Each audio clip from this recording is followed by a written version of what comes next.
Hello, good afternoon everyone. This is Guy speaking, directly from Lisbon once again, and welcome to another one of SANDEMANs live tours.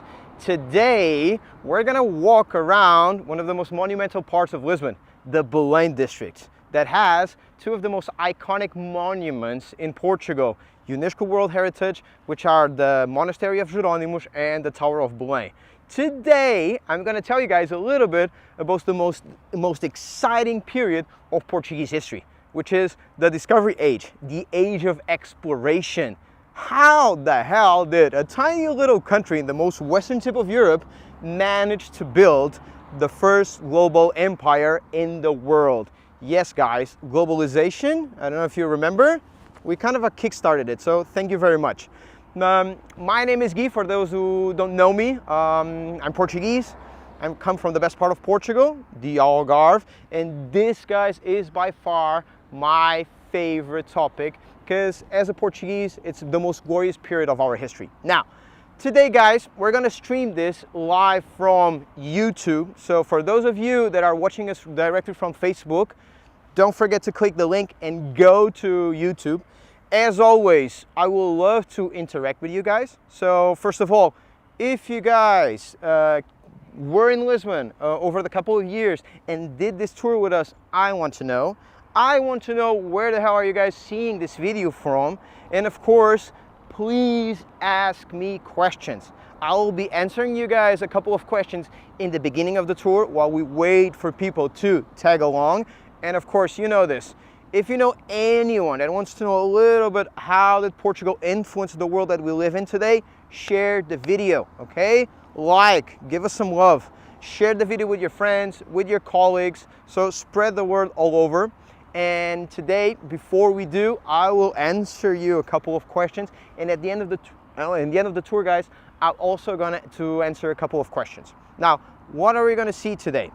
We're gonna start the tour next to one of the coolest monuments in Lisbon.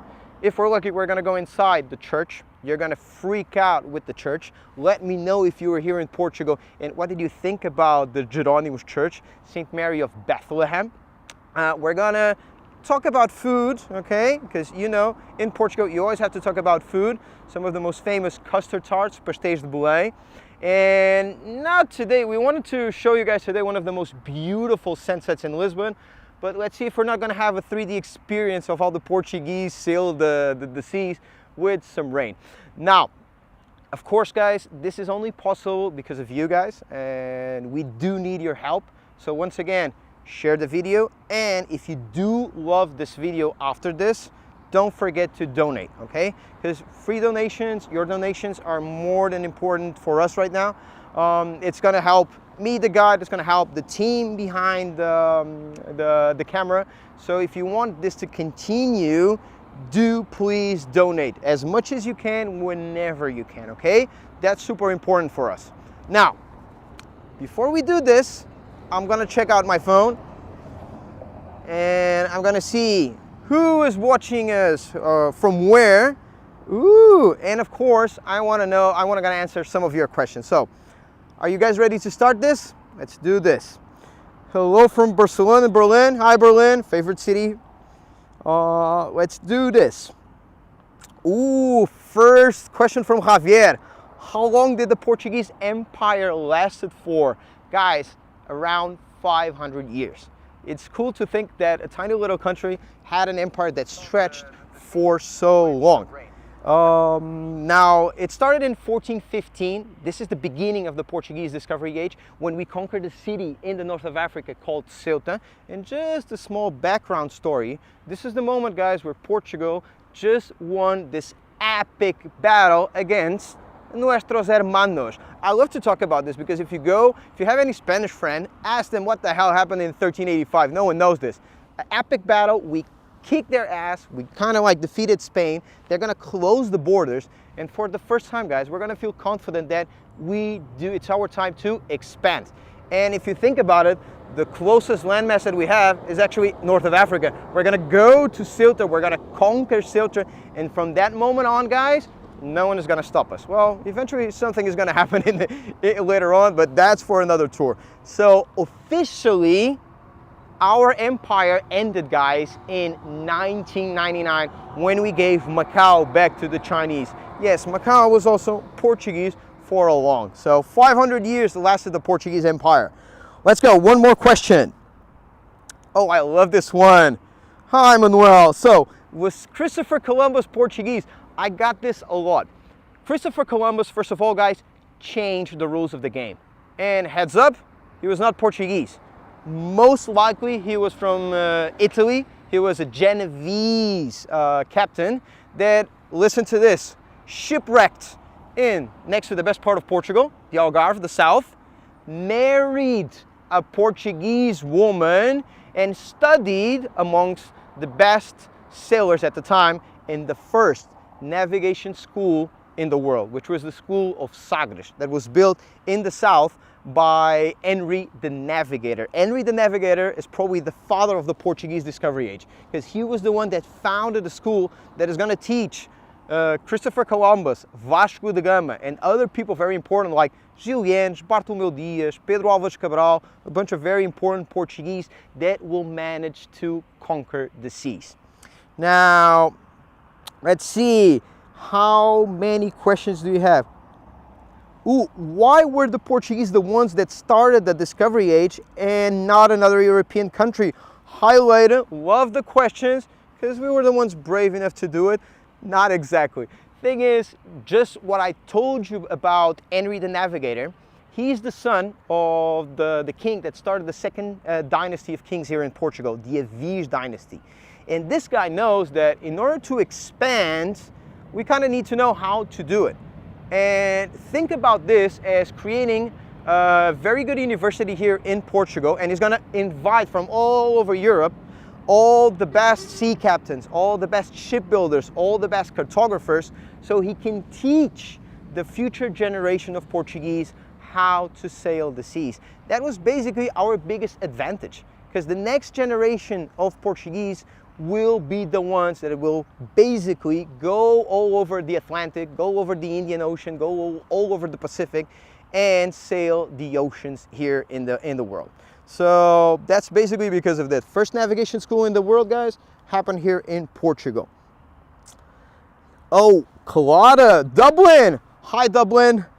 When did the Portuguese discovery age started? Like I told you guys, 1415. So that's and it's going to end again in 1999 when we deliver against Macau for the Chinese. Now let's see if we have any more questions. I think we're good. One more question. So, are you guys ready to start this? Let's do. We're gonna wait one more minute to see if there's more people tagging along. So again, guys, feel free to share the video with your friends. Okay, give us your love. And in a minute, I'm gonna start the party. Okay. Now, hopefully, we're not gonna have this 3D experience. Okay. And we're gonna finish this, guys, right next to the mighty river Tagus. And again, guys, while I'm walking around Belem, let me know your thoughts about the tour. Please write me down your comments. If you have any questions, let me know. And of course, in the end, if you love me, donate as much as you can. And of course, guys, right now, change to the YouTube channel, because we're gonna be streaming this live from YouTube. Now, are we ready? More or less, are you guys ready for this? Because we're gonna do this in 15 seconds, more or less. So again, let me know if you guys were in Lisbon. Let me know if you guys, which monument did you visit here in Belem? Which one was the favorite, your favorite one? Because you might have a surprise like in the middle of the tour. Ready for this? Here we go. So we're gonna start this tour, guys, at Praça do Império, the Empire Square. This was built, guys, for the 1940 Portuguese World Exposition. Exposição do Mundo Português. Now, just to be totally honest, this was a shameless event of propaganda by Salazar in order to promote his regime, Estado Novo. And you know the drill, he kind of wanted to show off a little bit the superiority of the Portuguese and show off a little bit their former glories. You kind of know the rule, you know, we're the best, screw the rest. Now, here, you had a lot of exhibitions all over the square from our former colonies. Yes, guys, 1940, Portugal still had colonies in Africa, in India, in China, and in Timor, next to Indonesia. Curiously speaking, when the UN was asking Salazar, why the hell don't you give your colonies their independency? He kind of replied, what colonies? I don't know what the hell you guys are talking about. We have overseas territories. So they're basically part of our country. And of course, this was a huge big problem. Now, the place here is quite symbolic because the date itself was important. 1940 marks 800 years from the foundation of Portugal, but it was also in Belem that the journeys would start. So this is where you would start their journeys to go to India. And right next to it, guys, we have one of the most iconic buildings in Lisbon, the most famous Mosteiro dos Jeronimos, the Jeronimos Monastery. Now look at this beauty. Look how incredible it is. It's 300 meters long. It's massive. You're only seeing the Archaeological Museum because the cloisters are behind, and right next to it, guys, you're gonna find the Church of Saint Mary of Bethlehem. It's Santa Maria de Belem. Now, just a little bit of a background story to this monastery. It was built during the reign of Manuel I, a guy that we call in Portugal, guys, the lucky guy, because he started building this monument in 1502. It's gonna take him 100 years to finish, and he built this in order to kind of like celebrate the main achievements of the Portuguese at the time. Because in 1498, Vasco da Gama arrived to Calcutta in India, and just 2 years afterwards, the second armada on its way to India, led by Pedro Álvares Cabral, is going to arrive to Terras de Santa Cruz, what you guys know today is Brazil. So he had like two main goals with this monument. First of all, he gave this monastery, to the order of Saint Jerome, with the purpose that the monks would not only pray for the soul of the king, so later on this became the pantheon from the Aviz dynasty, but he also wanted that the monks provided spiritual guidance to the sailors. And the location again here is quite symbolic and important. It was here that Henry the Navigator, the father of the Portuguese discovery age, built a small shrine, a small chapel, dedicated to Mary of Bethlehem. And it was here, guys, that Vasco da Gama and his men spent the last night praying before they set sail to India. Now, everything inside, guys, is about details, details, details. Have you guys ever heard about a Portuguese architectonic style? Well, there is one that is called the Manuelin. It's a late Gothic, and everything you're going to see inside has strong influences, you guessed it, from the sea. So inside, I want you guys to see very detailed carved stone all over the place with maritime motifs, with corals, with instruments for navigation, with anchors. And I really want to see you guys the details you're going to see inside. Now, it's a church, so a lot of respect here, guys. I'm going to put my mask on. Olá, boa tarde. And enjoy it right now. Now, let me know if you guys were inside. I'm going to speak a little bit slowly, just because of out of respect. And take a look at this incredible church. First of all, guys, one of the things that I love are the arches, because you can see ropes in the arches. First thing it pops into my mind are like the Portuguese caravels, the Portuguese ships that we use to explore the ocean. Now look at this beauty. Fernando Pessoa, our poet, said that every time a tourist goes in, they will never forget this view for the rest of their lives. And remember I told you there's a couple of tombs here, very important tombs. First tomb right next to our right, belongs to Luís Vaz de Camões. This man over here, guys, is the father of the Portuguese language. He wrote a book called Os Lusíadas, the Lusíads, and it literally immortalized the story of the Portuguese achievements during the Discovery Age. He's going to tell the story of, for example, Vasco da Gama, that I'm going to mention you later on. Now, again, everywhere you see, guys, is details, details, details. And two of the most important symbols that are always associated to the Portuguese Discovery Age is the armillary sphere that you're going to see today in the Portuguese flag, and the cross belonging to the Order of Christ. So whenever you would see like those movies, Hollywood movies, showing you guys the ships arriving somewhere, you would spot them as Portuguese by using this cross in their sails.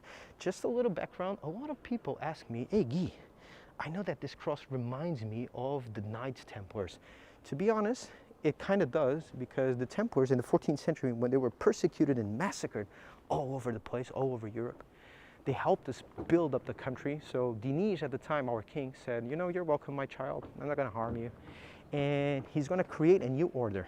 And that order is going to be called the Order of the Knights of Christ. And that order, guys, is the Grand Master of that order is going to be Henry the Navigator.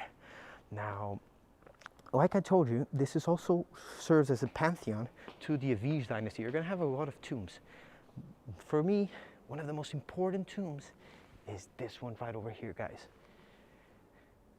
It's the tomb of King Sebastian. Do you guys notice any cool detail? Can you see the elephants? By the way, the fangs are actually made out of ivory. And those elephants basically symbolize the Portuguese Empire in India. And not only that, you know, elephants have a long life, so they're a symbol of longevity, and of presence. Now, let me tell you a little bit about the story of that king, because that king is probably the most beloved king amongst the Spaniards. He was a young king in his early 20s, full of himself. He took advantage that he had the visit of another king from the north of Africa, asking him for his help conquering the north of Africa. So he has this like brilliant idea of like taking the entire army and taking the entire the most important noble families of Portugal to the north of Africa in August, so he could conquer the entire north of Africa. Now you know what happened, right? It's known as the Battle of the Three Kings, Alcácer Quibir. 3 kings disappeared. Well, that's the thing. Almost for sure, he got killed, he died. But there's a huge big problem, because where is the heir to the throne? He didn't have any kids. Some people even said it didn't work. So kind of what do we do now? Especially because the next heir to the throne is going to be his uncle, Philip II of Spain. And of course, if the Spanish king comes here and asks like, hey, where's your king? We're going to say, well, he's not here. He disappeared. He's somewhere in Africa. And still today, guys, there's a legend that says we're waiting for him. In a foggy morning, he will come back riding his white horse to help us make Portugal great again. Of course, you know the drill. It's not going to happen. So our times of glory are long gone. Another cool detail that you're going to see here, guys, to the right, is going to be all these cool doors. These doors are the confessionary. So this is where the sailors would come and confess, because on the other side you'd find the cloisters belonging to the monks. Now, the main chapel that you guys saw in the beginning, at the end, has the tombs of John III and his father Manuel I. And here right now, guys, to the right, you're going to find another cool tomb. And this one belongs to the most famous sailor of all times, Vasco da Gama. And again, can you see in his tomb those 2 symbols that I told you? The Order of Christ on the left, and on the right, the armillary sphere. It's basically a representation of the cosmos. And it was something that we took from the Arab culture. We kind of learned with them. And it allowed the Portuguese to be the first ones to basically sail the seas using the stars to pinpoint our location. Up until this point, guys, no one would dare to like get too far away from the coastline. So we were the ones that actually revolutionized that, and that was one of the reasons it made us go as far away as India. Now, here we go. What did you guys think? It's one of the most impressive, one of the coolest monuments ever. And here, just wanted guys to point you out to what you guys can see here on the right really quickly, because you can see this big modern building to our right. That's the Centro Cultural de Belem, the Belem Cultural Center. Basically, it was built in 1992 for the Portuguese presidency of the European Union. Curiosity, they built it with the same limestone that that was used to build the monastery and the tower. They somehow wanted to blend it in. And of course, that building over there, amazing concert halls, exhibition rooms. So it's a really cool place to go. And today, guys, it hosts the biggest modern and contemporary art collection in Lisbon, Museu Coleção Berardo. Now, I know that you guys are still stoked. I get stoked every single time I come to this this monument, to the church and to the monastery. By the way, it took us 100 years to finish this. Those 100 years, guys, and you know how did Manuel build this? Using a thing called a vintena de pimenta, which was basically a tax from all the pepper trade to build this. Now, 5% of all the pepper trade that was coming to Portugal was enough to pay this monument. Now, you probably are thinking 5% of the pepper trade? Guys, 5% of the pepper trade at the time was the equivalent of 70 kilos of gold per year. So that's a lot of gold. Do the math. I'm terrible with numbers. Not only that, an ounce of pepper at the time was way more valuable than gold. So this is a thing that you guys need to realize, that we're gonna make a lot of money during the 15th and the 16th century, because Portugal had the monopoly of the spice trading, especially because, well, we're gonna be the first ones to get to India by sea. We're the only ones that for a while are the only ones that know how to get there by sea. So we're basically and the monopoly belongs to the Portuguese crown, okay? Now, the other cool thing about this is the fact that we got there, guys, because simply for almost 200 years, we had the best ships, we had the best captains, we had the best cannons. There was not a single power on earth that could do something against a Portuguese galleon or a Portuguese caravel. And caravels, guys, were designed specifically to explore the oceans, to explore places that we haven't been there yet. Now, the other cool thing about Belem, and I love when you guys ask me, is this: people come here not only to know this history, but to eat. And what are you gonna eat? The most famous custard tarts, pastéis de nata. But here in Belem, guys, we have another one called pastel de Belem. Now, you probably, if you follow the road, if you follow the tram tracks to your left, you're gonna get to, for me, an institution called Fábrica dos Pastéis de Belem. Now, I'll give you the background story. First of all, in 1820, there's the liberal revolution is held here in Portugal. And later on, just like less than 15 years later, in 1834, the religious orders were abolished in Portugal. So the monks that were living here in the monastery were expelled. And of course, at the time, there was this Portuguese businessman that had his business right next to it, and he goes to the monks and says, "Hey, I know you have no place to stay. Do you want to guys come and work for me?" And the monk said yes. And one of the monks sold the recipe of the custard tarts to that guy. What does that mean? They claim they have the same original recipe since 1837. So for more than 150 years, it never changed. It's a little bit like Coca-Cola. No one knows the secret ingredients. By the way, the only people that knows that are the 3 head chefs and of course the owner. It's a family-run business, so it's in the same generations for in the same family for generations now. And the cool thing for me is by contract, they cannot travel all together. So they cannot be all together in the same car, in the same plane, in the same train, because if an accident happens, you're gonna lose the recipe forever. Now again, help me out with the maths, and please let me know if you did try the custard tarts here. What do you think about this? Pastel de Belem and pastel de nata are different, okay guys? Here, they normally produce, or on average, they used to produce around 20,000 custard tarts per day. On busy days, they got up to 50,000 custard tarts per day. And of course, they're delicious.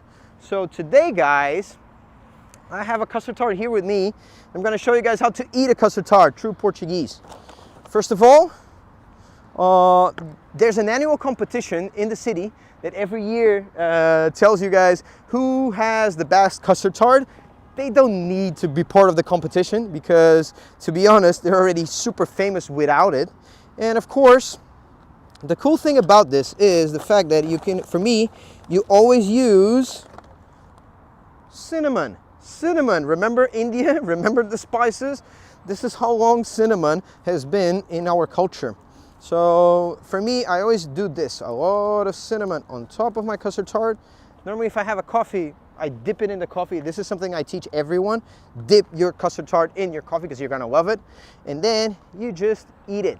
By the way, once I challenged myself to eat 6, I tried, I ate 4, it didn't end well. So best amount for me are 2. One you eat now and the other one you're gonna save for later on. And I never get tired of this. They're simply delicious. Now, I want you guys to check out what do we have here to your left. Sorry. Amazing. Never get tired of this. Look at this. Now, my question to you guys is simple.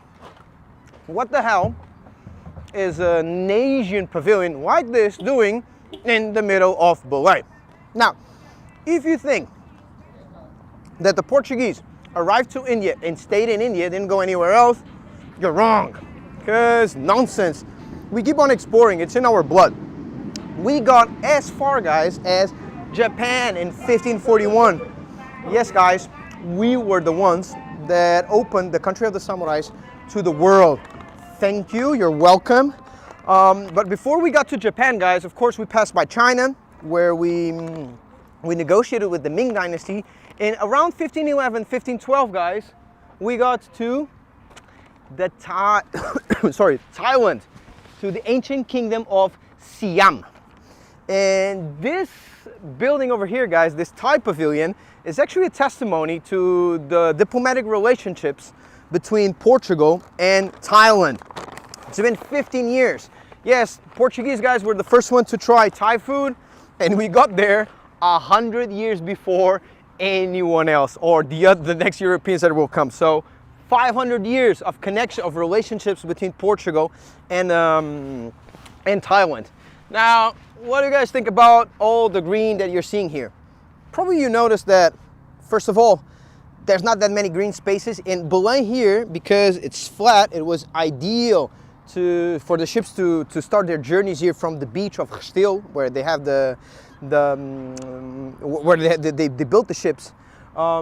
This garden over here, guys, is called Jardim Vasco da Gama, Vasco da Gama Garden. And of course, you always go back to Vasco da Gama. I normally ask you guys this. Would you go today by boat to India, do the same thing as Vasco da Gama did? And probably some of you guys would think twice. Now, a little detail, the pavilion we just saw was brought here by boat, of course. And even today, 21st century, with all the technology, with all the satellites, with all the modern ships, it would probably take 30 days to get there, and it's not easy. Now, imagine that you're part of Vasco da Gama's crew. First of all, He left Lisbon, guys, with 4 ships and 170 men. He went more than 12,000 kilometers to get to India. On his way there, your diet, because you know, like the food will perish like soon, like the fresh food, so you'll have a diet of like biscuits, and the water would be mixed with vinegar so it would last long. And by the way, after 30 days at sea, guys, you would have the equivalent of around 250 milliliters of water per day. Forget the 1.5 liters. Plenty of fish in the sea, right? True, but you cook the fish with salt water. Bathrooms, they don't exist aboard a Portuguese ship. So it was not easy. Oh, and by the way, this was a job for the men in the beginning. Only men would sail the seas. 4 out of 10 men will never come back to Portugal. 1 out of 5 ships will never come back to Portugal. Once I read this analogy that the Americans' arrival to the moon was the same thing as the Portuguese arriving to to India, because before we started exploring the seas, guys, there was a cape in Western Sahara that was considered to be the end of the world.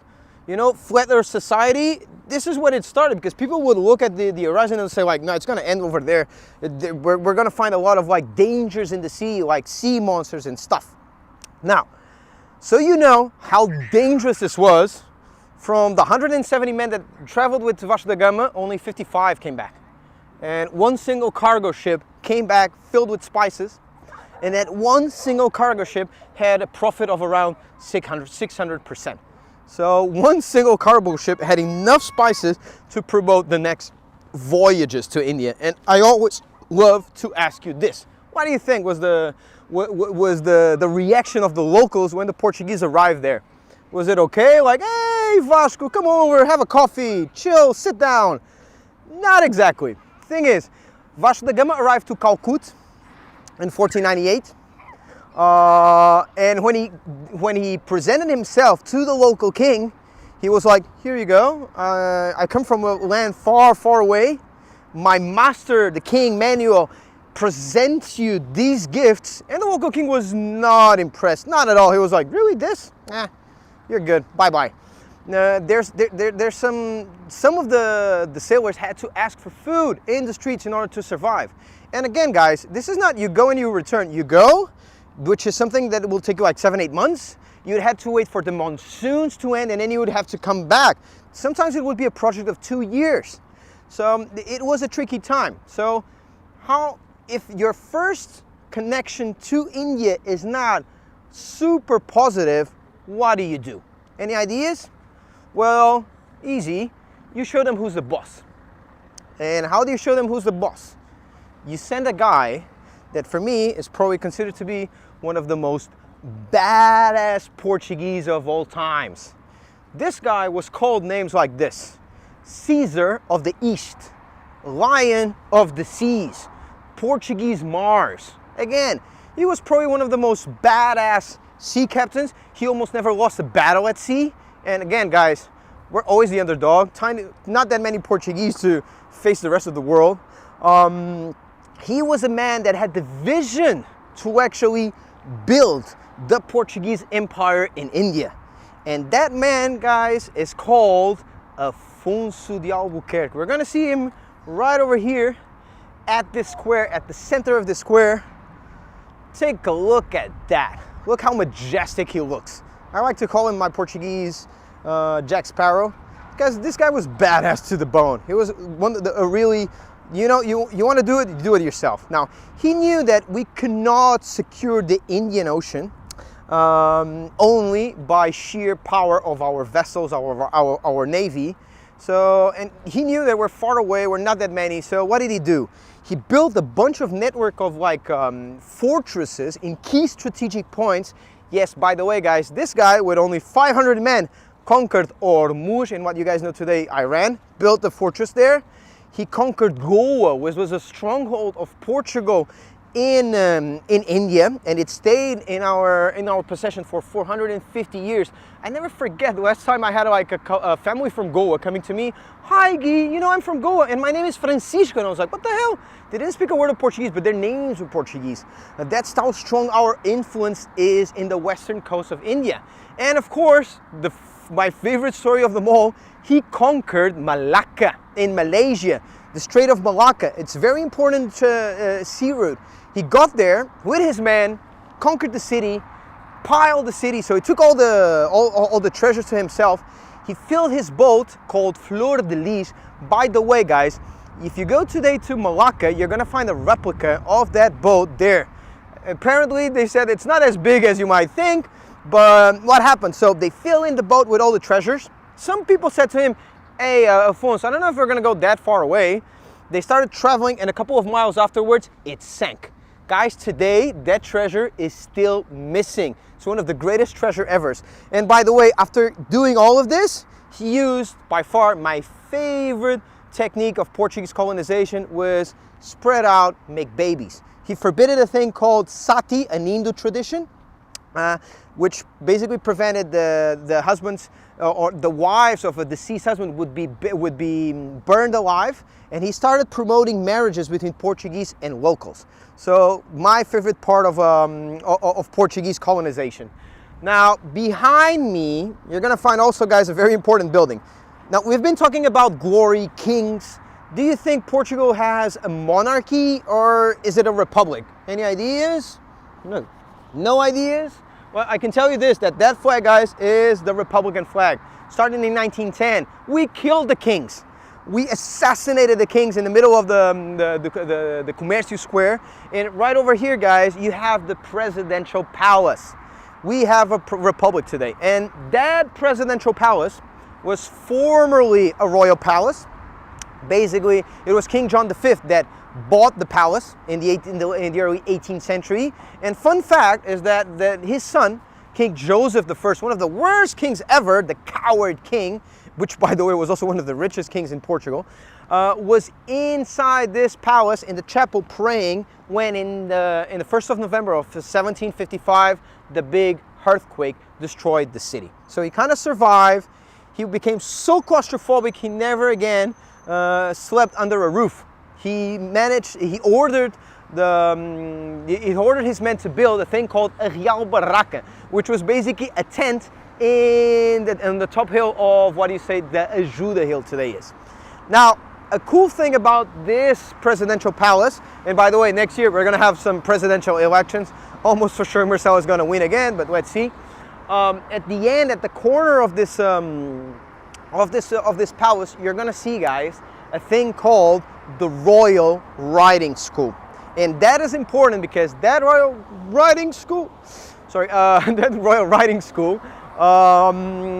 is where this brand new museum was created in the beginning of the 20th century. And we're talking about the Coach Museum. Basically, in the beginning of the century, in 1905 more or less, the last Queen of Portugal, Queen Amelia, realized that the cars are here to stay.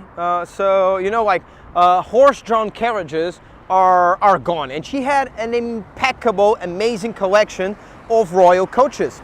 So she decided to create the museum over there. Of course, they built this new monument, this new structure. They brought some of the collection here. It has coaches, guys, from the 17th, 18th, 19th century. The oldest coach they have belonged to King Philip II from Spain that got here. Probably not a very fun or like comfortable ride, Madrid to Lisbon, in a carriage that dates back from the late 1500s. So late 1500s, beginning of the 1600s.